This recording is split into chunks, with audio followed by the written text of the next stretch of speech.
You are tuned in to Radio Gold.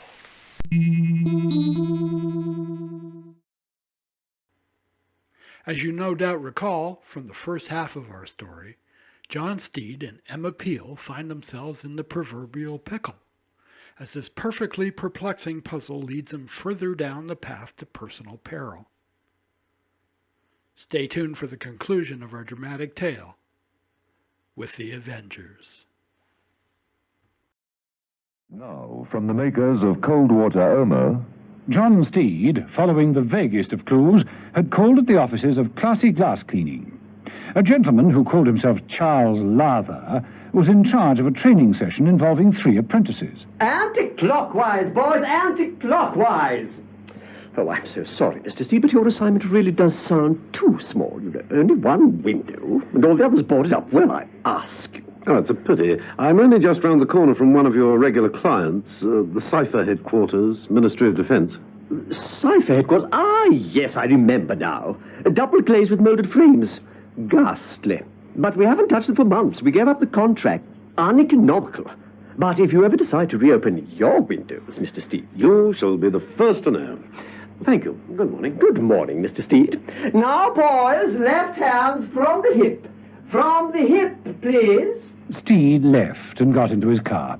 He started it up and pulled away from the building. As he did so, an open van with ladders slung across the back came from the rear of the courtyard. Steed took off down the road. The van followed him.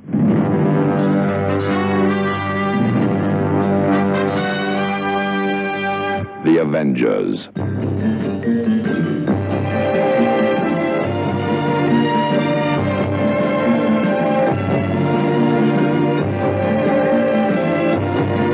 John Steed and Emma Peel, The Avengers.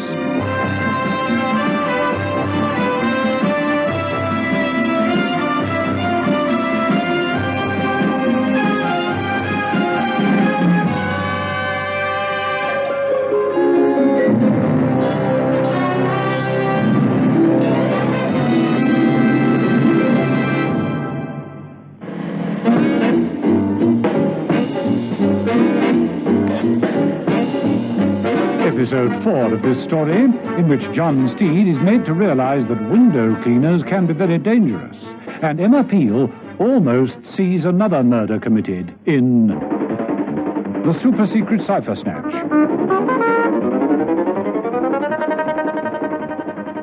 The department of MI-12 was in a rare panic. They'd lost 2 men, Jarrett and Peters. Ferret, who was in charge of forensics and very actively involved, had appealed to Mother. Mother had agreed to help, but apart from making a few phone calls and drinking most of John Steed's sherry, he hadn't got very far. He'd put Steed and Mrs. Peel on the case, and they'd followed through on evidence from some photographs of Jarrett's. Peters had been killed by a man posing as a window cleaner. There was a window-cleaning van in one of the photographs, hence Steed's visit to Classy Glass Cleaning. It had been amusing, but not very helpful. At least, that's what Steed was thinking as he drove away. Jarrett got into the Cypher HQ. Everyone denies that he did. But he did because he took the photographs, and we know the date from the calendar on the desk. Now, an attempt was made to destroy the photographs, which shows they must be important. The only clue on the photograph was the window cleaning van. Well, perhaps it was just coincidence. Nothing more than coincidence. But in the open van, following at a discreet distance, Maskin and Pickers had other ideas. Yeah, still got him up ahead. Yeah, he won't get away. We'll pull up nearer to him once we get out in the country. Ladders all ready? 4 of them, 2 across the roof, 1 sticking out the back. One I can use over the side. Right, let's see what we can do. John Steed was taking his time, driving thoughtfully and leisurely. He hardly noticed the open van until it was almost on him, hogging the road. What the devil? Well, pass if you want to pass. Steed gestured irritably to the van to pass. The road was narrow. The van approached and swerved. A steel ladder in the body of the van swung out as though by accident. It missed Steed's car by inches. All the crazy lunatics. Oh, wait a minute. steel ladders. Did I say it might be coincidence? That's a lot. Now, from the back of the van, Vickers, using another longer steel ladder, swung it from side to side, reaching out for Steed's windscreen. Steed braked, swerved, and pulled off the road.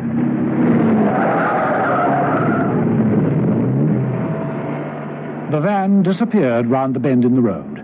Steed muttered an oath under his breath that condemned all window cleaners to perdition and started the car again, determined to get to grips, this time on his own terms. There was no question about not being able to catch them up. The small van couldn't get away, but the road was narrow and twisting. Steed, using all his racing knowledge, soon made progress, and then, coming round a sharp bend, there, stretched across steel trestles, were 4 ladders, their ends pointed like lances. It was like a tank trap, and Steed drove straight into it.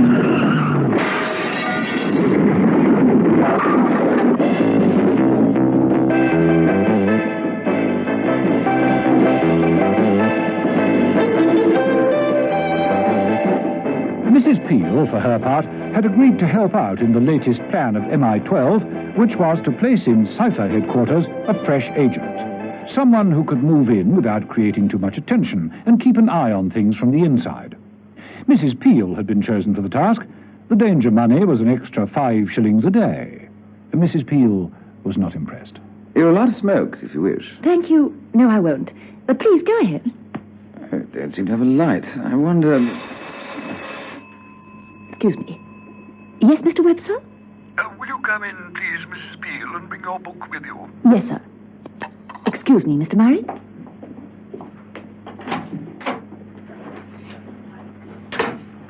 Yes. Good morning.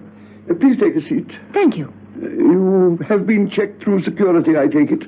All your papers are in order. Mr. Murray has been most thorough. There's no need for the department to go any further checking. I have a 3-star clearance. Is this Mother's doing? Pardon? Mother. Oh, come, Mrs. Peel. This is Cypher headquarters. We are used to unraveling complicated puzzles. You surely don't think a man like myself is going to accept an outside appointment like yours without checking. Mother has planted you on me, hasn't he? No. Ferret of MI12, actually. I wish they'd get on with their work and leave us to deal with ours. All right, I'll accept the fact that they have trouble and they're trying everything. All right, I won't complain, providing you do your job like everyone else. I have all the qualifications, Mr. Webster. I might be able to do you a bit of good. I promise I won't do any harm. Right. Well, having cleared that away, perhaps you'd be good enough to get me Q file. You'll have to present my signature to Murray. It's top secret. Here.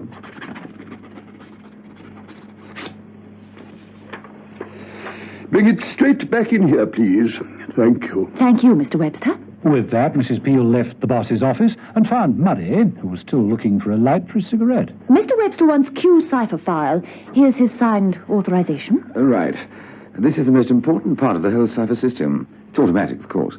Works on the right combination of buttons.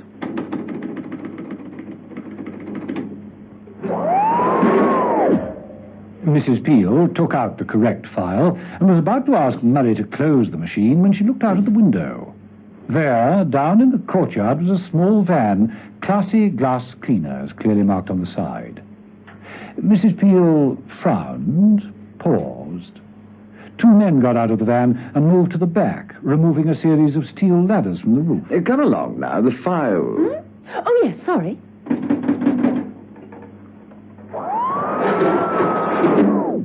And Mrs. Peel moved swiftly over to her desk and picked up a telephone. Outside line, please. Thank you.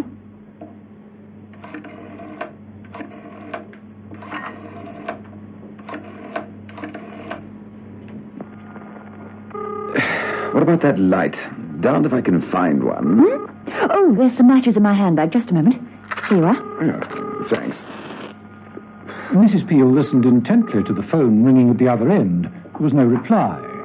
No reply because the number she was ringing was John Steed's car telephone, and John Steed was lying beneath it, hardly conscious.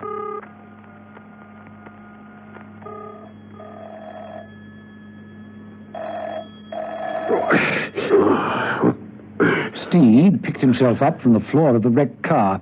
The car phone had stopped ringing. Steed looked around him.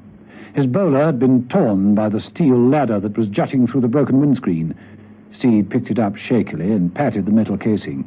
Then he reached for the phone and dialed operator. Hello? Hello, operator.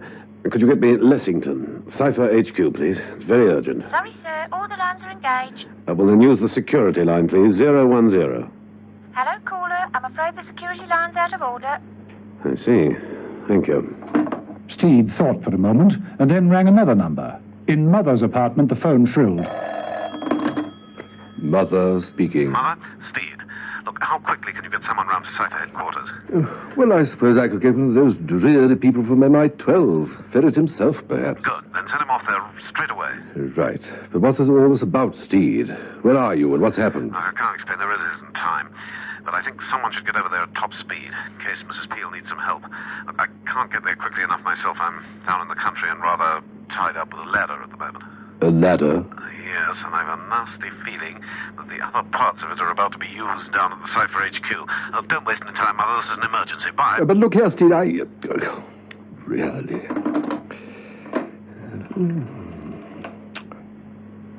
Ferret? Mother, job for you, Ferret. Write down your own rabbit warren, too. Get over to Cypher HQ, find Mrs. Peel, and don't walk under any ladders on the way. That's an order.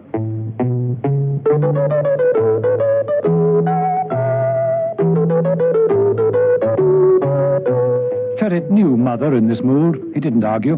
He moved. Arriving at the headquarters, he was staggered to find not a soul in the courtyard. No one here. No guards on duty. No one. What the devil? The passageways were silent and empty. Ferret, in near panic now, ran the length of the corridor and burst into the office that had been given to Mrs. Peel. She stood by the desk, her hand still on the telephone in its cradle. Her eyes stared sightlessly. Mrs. Peel? Mrs. Peel, are you all right? Mrs. Peel? Mrs. Peel didn't move or acknowledge his presence in the room. Mrs. Peel, what happened?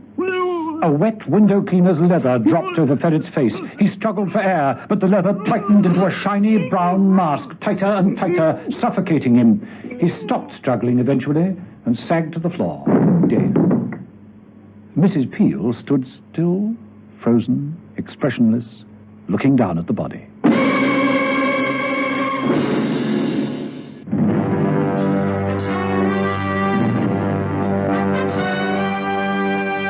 The Avengers.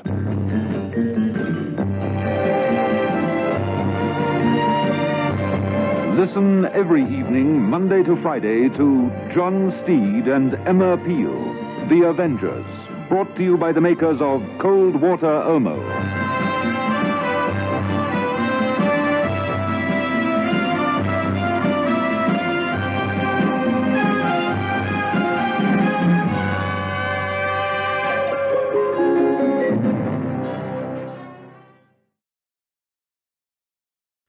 Let's take a short intermission.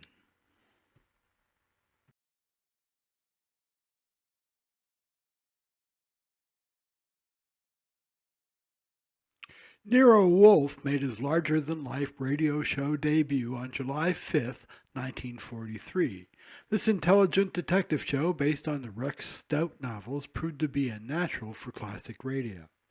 Throughout the show's run, Santos Ortega, Louis Van Rooten, Francis X. Bushman, and Sidney Greenstreet all filled the voluminous chair of Nero Wolfe. As well, a large assortment of actors played the part of every blonde's hero, Archie Goodwin. The Adventures of Nero Wolfe show remained popular on the airwaves in different versions for 8 years, from 1943 to 1951.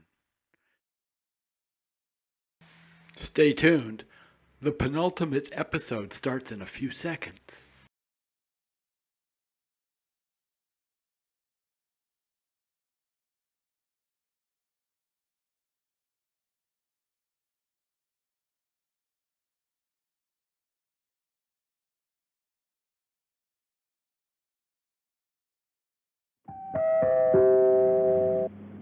Now, from the makers of cold water Oma... Mrs. Peel stood in her office at Cypher headquarters, her hand still on the telephone that rested in its cradle. She stared ahead of her, totally ignoring Ferret, who'd burst into the room. Mrs. Peel? Mrs. Peel, are you all right? Mrs. Peel? Mrs. Peel didn't move, or even look at him. Mrs. Peel? What happened? A wet window cleaner's leather dropped over Ferret's face. He struggled for air, but the leather tightened into a shiny brown mask, stretching tighter and tighter, suffocating him. He stopped struggling eventually and sagged to the floor, dead. Mrs. Peel still stood, frozen and expressionless, looking down at the body.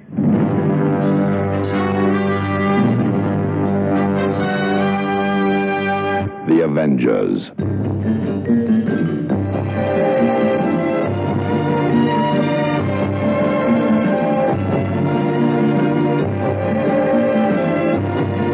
John Steed and Emma Peel, The Avengers.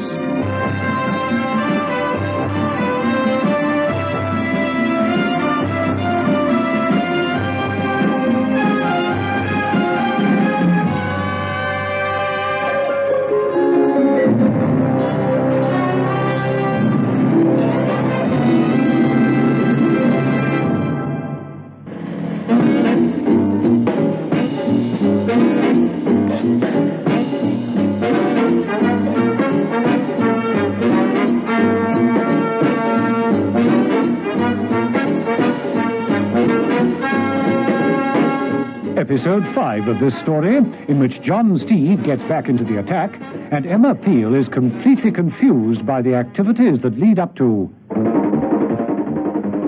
the super-secret Cypher Snatch. Mother had been alerted by John Steed that there would be more trouble down at the Cypher headquarters. He'd got hold of Ferret from MI-12 and sent him down there at top speed. Ferret had arrived to find the whole place as silent as a grave, as though time was standing still. Then he'd been viciously attacked and suffocated. Mother waited impatiently for news, and John Steed, in his wrecked car, just hoped he'd got the call through in time. Forlorn hope, Steed. Let's just try once again. Steed lifted the car telephone. Operator, try that Lessington Cypher HQ for me again, please. I'm sorry, caller, there's no reply from that number. There must be. There are hundreds of people working in that building. We've been trying to raise them. Faults are examining. The security line? 010 is still out of order. I see. Thank you. Something wrong. Something very wrong. And how the devil do I get out of this? Steed looked down at the wreck of his car. He moved round to where the steel ladder stuck through the windscreen. Well, we can get rid of all this to start with.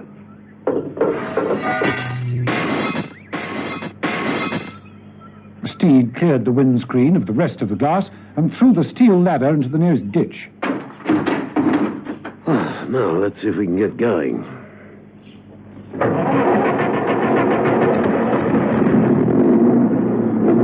Right. Time 4 o'clock. Just got an hour. Here goes.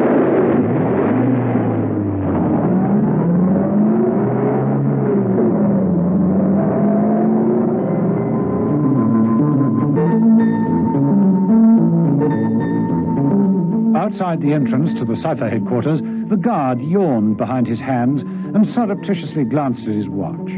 It was almost 5 o'clock, but inside the building the place was still alive with activity. How's it going, Mrs. Peel? Oh, fine, just fine, thank you, Mr. Murray. Nothing to it. Got a light?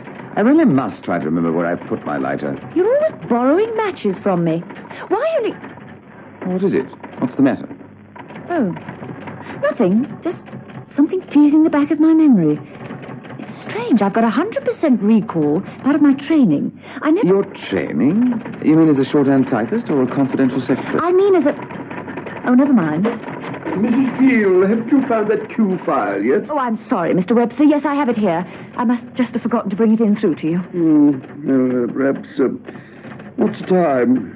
It's almost 5. Oh, so it is. How the afternoon's flown. Well, there's no time to deal with it now. Better put it back in security and let me have it first thing in the morning. Yes, Mr. Webster. I'll do just that. Mrs. Peel looked at Murray, who opened the cabinet for her, and then she turned to her desk. Suddenly she stopped and looked down at the carpet. at the spot where Ferret's body had fallen. Again, a worried frown wrinkled her forehead. Total recall. Can't be. I can't forget things. I can't. It's impossible.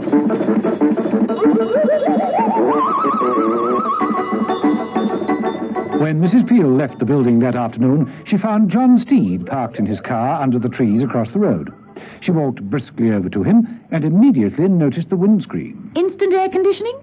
You all right, Steed? Just about. How did it happen? With the compliments of classy glass, the people who really care about windows. Steel ladders can make very effective long-range weapons. I see. So they are involved. Very much so. I rather expected you to tell me. Weren't they here this afternoon? Classy glass cleaners? No, why should they be? That's funny. I couldn't have got it wrong. What time did Ferret leave? Ferret? Well, he's been here most of the afternoon. After my accident, I phoned Mother and told him to send Ferret down here at once. I mean, knowing Mother, it would be done, and knowing Ferret, he would have obeyed Mother. Well, he hasn't been near us. It's been a perfectly ordinary, perfectly boring day. If Mr. Ferret's been in the building, I would have seen him, I'm sure of that. You're certain?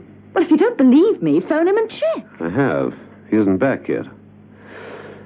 No Ferret, no window cleaners. None whatsoever. Anyway, they'd hardly clean windows when it's raining most of the day. Raining? It hasn't rained where I've been. Look, my umbrella's still folded, not used, and... Steed reached up and hooked the handle of his umbrella round the branch of a tree. He pulled it to and fro energetically. No raindrops on these trees. Dry as a bone. No rain. But that's ridiculous. Well, I'm sure it was raining earlier. It did, Steed. And if it didn't? Well, come on, I'll buy you dinner, and then later we'll go to work. Where? 3 guesses. 3? Classy 1, glass 2, cleaning 3. Got it in 1. Come on.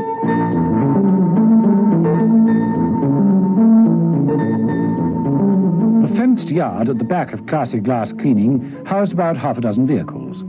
When Steed and Mrs. Peel arrived at the yard, it was quite dark. Steed slipped his umbrella over the fence, catching the latch and pulling it to release the lock.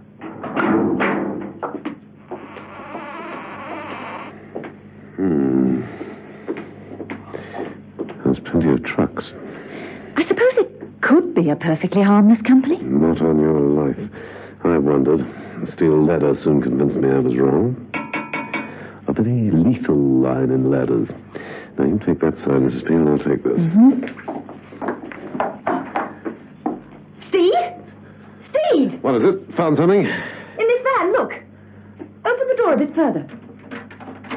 Look, there on the floor. It was the body of Ferret, the cleaning leather still stretched across his face. Steed removed it gently. One of the tricks of the trade, eh? I told you he wasn't at Cypher HQ. That's what they said about Jarrett, wasn't it? Shh, someone's coming. Down. Time to take him home, I reckon. Anything special? Well, pop him in a bar, I reckon. Could look like an accident. Right. How about tomorrow? Still on? Of course it is. Tomorrow's yesterday again, if you get my meaning. Open the gate.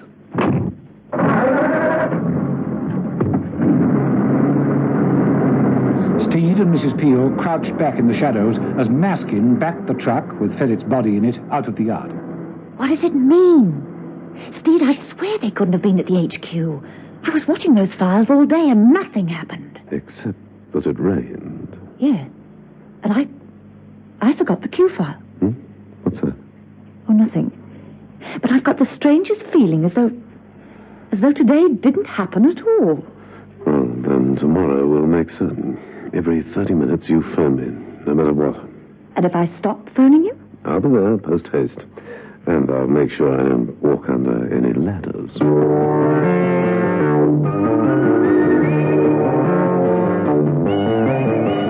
Next morning, Mrs. Peel reported for duty at the Cypher HQ.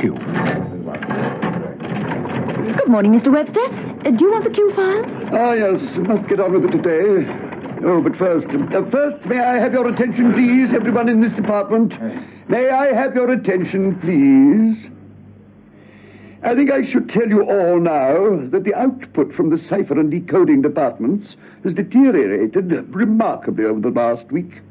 While I realize that the work is demanding and accuracy is vital, there is no excuse for the lack of effort. I trust you will all do what you can to rectify this situation without delay. That's all. I don't know why he's so upset. Everyone's working the same as always. Mr. Murray, did it rain yesterday? Yes, of course it did. And the day before? Miserable. What's that got to do with it? Just a thought.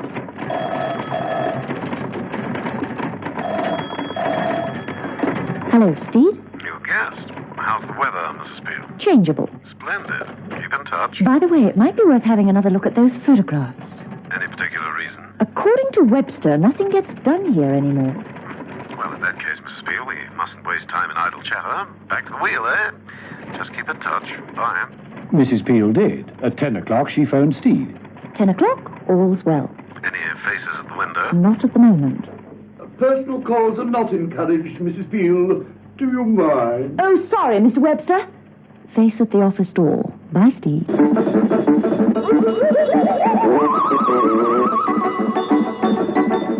There were no ladders placed against the wall of the building that morning, but out along a country highway, the van of classy glass cleaners stopped, and Vickers and Maskin took down a steel ladder and propped it up against a telephone pole. A few other men watched as Vickers climbed the ladder and made some adjustments to the wiring. Then he yelled down. Okay, the line's blocked. Good. Harper and Young, cover the road. Davis and Waller, in the trees at the back there. Same as before, sir. Scare them off. Yeah, unless John Steed shows his face. Then what? Put a bullet in it, that's what.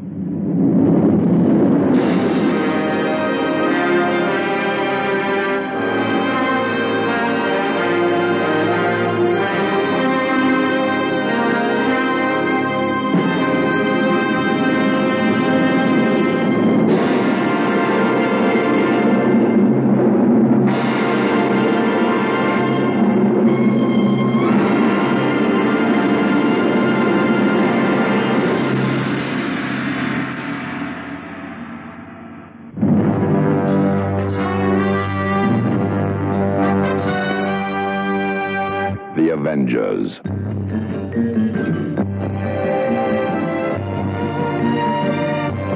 Listen every evening, Monday to Friday, to John Steed and Emma Peel, The Avengers, brought to you by the makers of Cold Water Omo.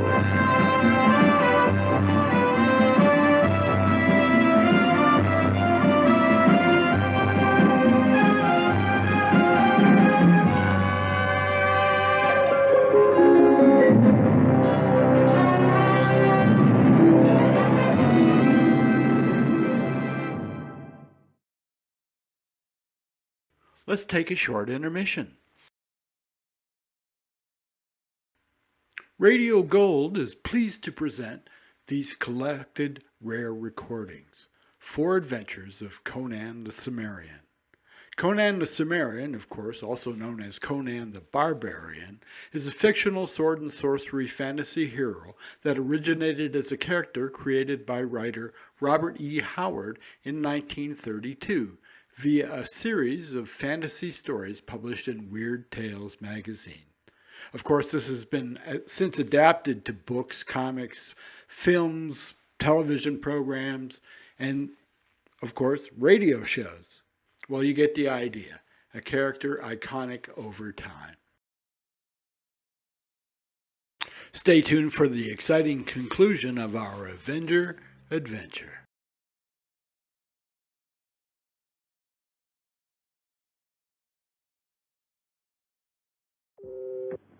Now, from the makers of Cold Water Omo. Out along a country highway, heading for Lessington, was a fleet of small vans. They all belonged to the classy glass cleaning company. They stopped at a lay-by. The man known as Maskin seemed in control. He motioned with his arm to Vickers, who got out, took a steel ladder from the top of the van, and placed it incongruously against a telephone pole. A few other men watched as Vickers climbed the ladder and made some adjustments to the wiring. He held a radio handset to his ear and then yelled down, Okay, line's blocked. Good. Harper and Young, cover the road. All right, Ed. Davis and Waller, in the trees at the back there. Same as before, sir. Scare them off. Yeah, unless John Steed shows his face here. Yeah, then what? Put a bullet in it, that's what.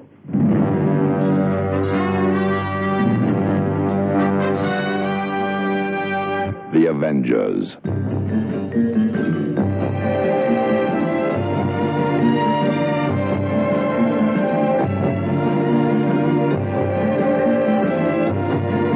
John Steed and Emma Peel, The Avengers.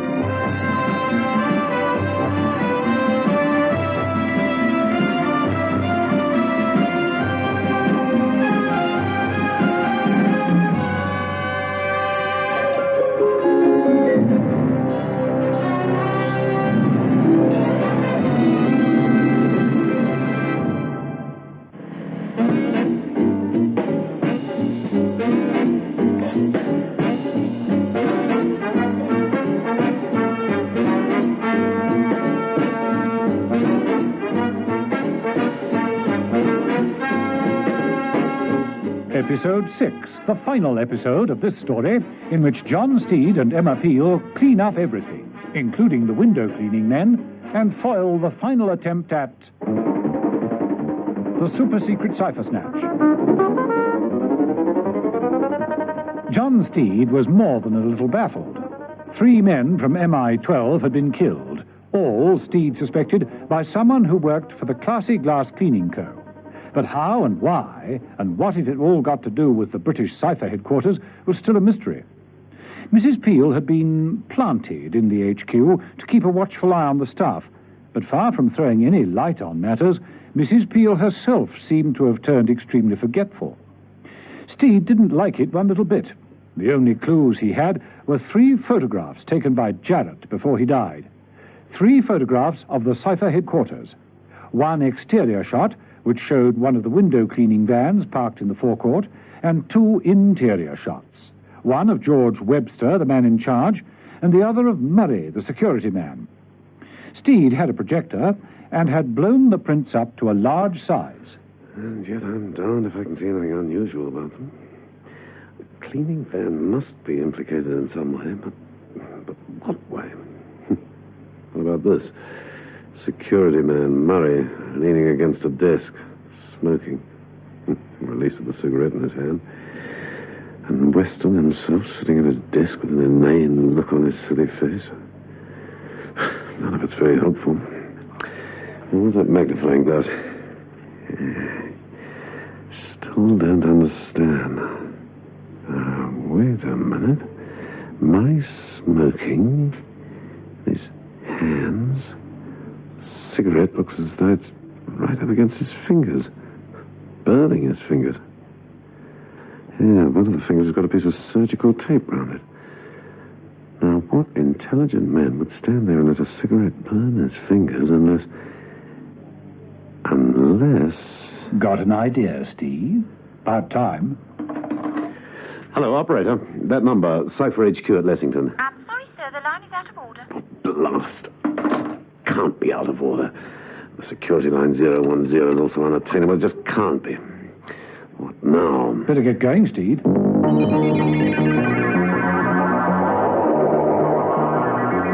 And on the road near Lessington, a crowd of window cleaners went about their business. Hello, hello? Here. Right. Reporting all clear at the gate of the Cypher HQ, Maskin. Right, Vickers. All masks on their men and into the vans. It is all right. Usual drill. No opposition. Right. Classic approach. Right, Off we go. Come on, get over all right.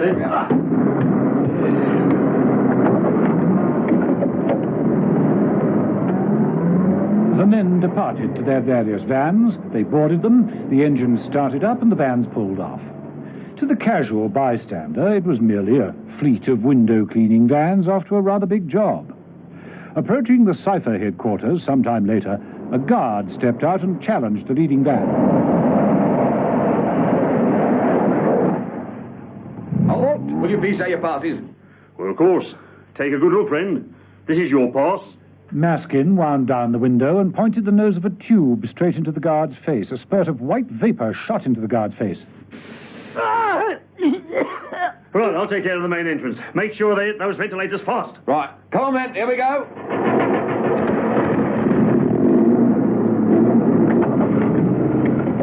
Other vans appeared and drove straight through the open gates. Within a matter of minutes, steel ladders were propped against the walls and white-coated cleaners climbed onto the roofs. From their buckets, they took small cylinders. Right, this is the big one, Bill. Better make sure your mask is okay. Right. Right. Okay. Oh, solid off one. All over the building, they released the gas into the ventilation shafts. The effect upon the inmates was immediate. They froze in their tracks, stood or sat exactly where they were, quite immobile. Maskin and 3 of his men entered the main building without opposition. Right, men. That's enough of it. Open the windows. Open the windows. Shut! All right, give it a few minutes. Well, shall we right now? I think we'll take the mask off. Yeah, it's clear enough. All right, mask off then, men. That's a bit better. We'll breathe a little easier now. Yeah. Right, you 3 men come with me. The filing cabinets must be opened. Everything photographed. Vickers, see to the dictaphone unit. Right, come on, man. Look lively. Okay, right. Come on now. We want to get these files open. I want to finish the whole job today. Okay. Vickers, open that cabinet. Now, the top secret one. Right. Yeah, that's it. Everything in these files got to be photographed at once. In the inner office, Emma Peel sat near George Webster's desk. They were both staring silently in front of them. Emma Peel had a notebook on her knee. The door opened and Vickers came in. He placed a dictaphone on the desk, connected it, and grinned as he pressed the starting button. The time is 10:30, and it has just begun to rain. It is a perfectly normal, perfectly ordinary day, and work continues as it would on any ordinary day. It is now 11:15, raining quite heavily now, but still a perfectly ordinary day. Vickers grinned again, left the machine running and closed the door.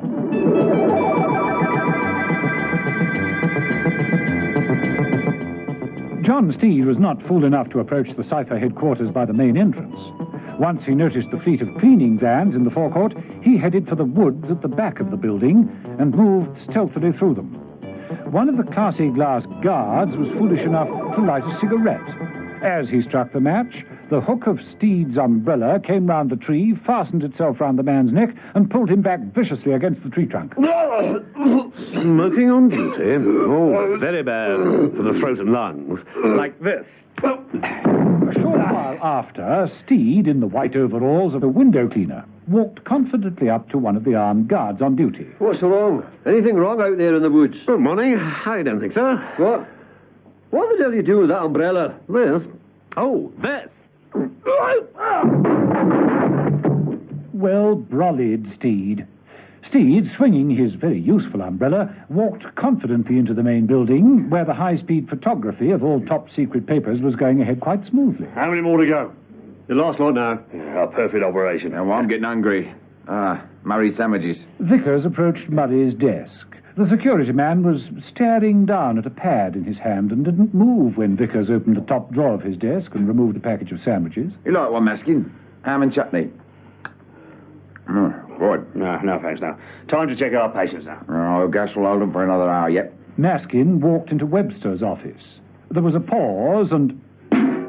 Oh, try this for size. Steed dropped a window cleaning pail on Maskin's head. And picking him up, threw him across the room. What? It's Steed. Oh, get...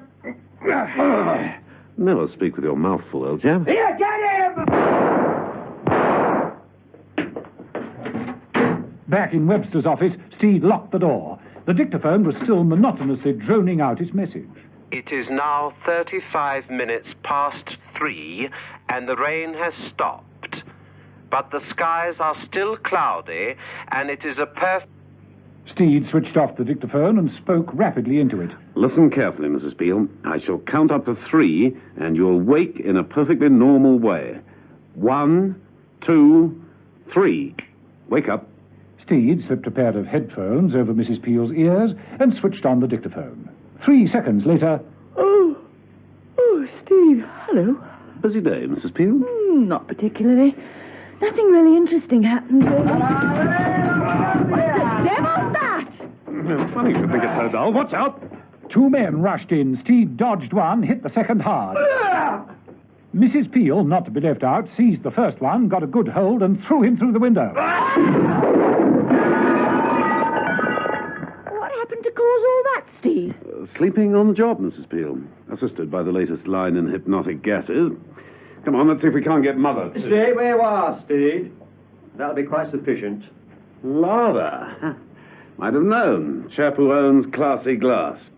Well, I suppose someone had to train these types to kill as well as clean. You've caused us a great deal of trouble.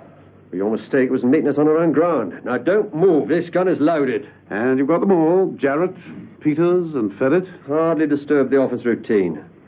That's the beauty of hypnotics. People only see what they want to see. Well, it is useful, I agree. You'll just climb in any window and no one blinks an eye. Exactly. Even when I pull this trigger, Steed, no one will react. Ah, sorry, old chap, but you've forgotten the cardinal rule for window cleaners. What's that? Never leave your ladder unattended. Mrs. Peel, who had been standing near the window, had seized the end of it and pulled it into the room. Lather turned, Steed knocked the gun out of his hand and hit him. Mrs. Peel pulled the whole ladder into the room and dropped it on Lather's head. So he was behind it all. That's the man. What a... A snake in the grass? Well, yes, naturally. I mean, with all these ladders about, there's bound to be a snake somewhere. Care for lunch on this perfectly ordinary day, Mrs. Peel?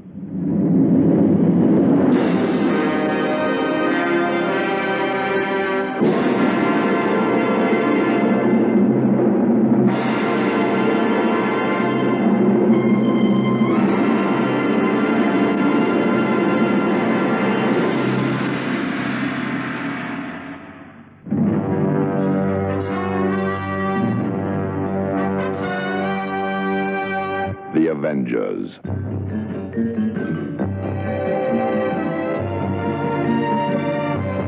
Listen every evening, Monday to Friday, to John Steed and Emma Peel, The Avengers, brought to you by the makers of Cold Water Omo.